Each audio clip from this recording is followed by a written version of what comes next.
Can a game of mimicry under the Afghan sun reveal the universal language of laughter and hope? Discover a soldier's tale of connection and humanity amidst the backdrop of conflict, and ponder the future that awaits those who find joy in the simplest moments.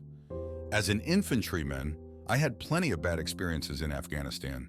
Plenty I haven't told people. However, I had some very unique and beautiful experiences. I have never told anyone this story. My platoon was probably a month and a half into our one-year-long deployment. The area we were responsible for patrolling was remote and poor even by Afghan standards. It would take us probably 2 hours by vehicle to get to our area of operations, the district we were responsible for patrolling.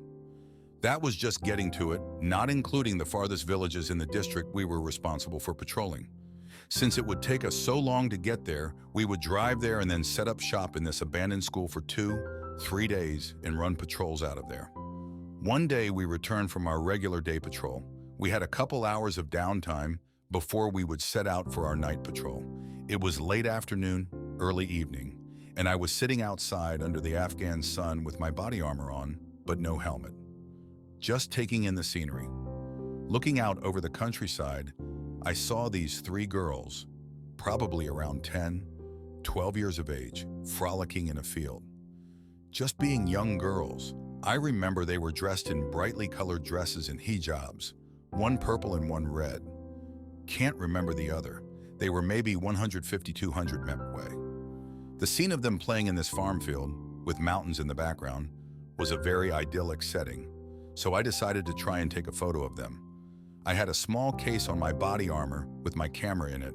I reached down to take it out and take a photo, but they scurried away. A minute or so later, they returned, so I tried again.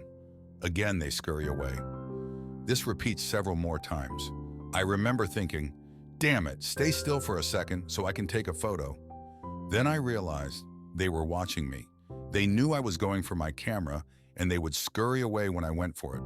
This was before I realized certain cultures' aversions to having their photo taken, let alone without their permission.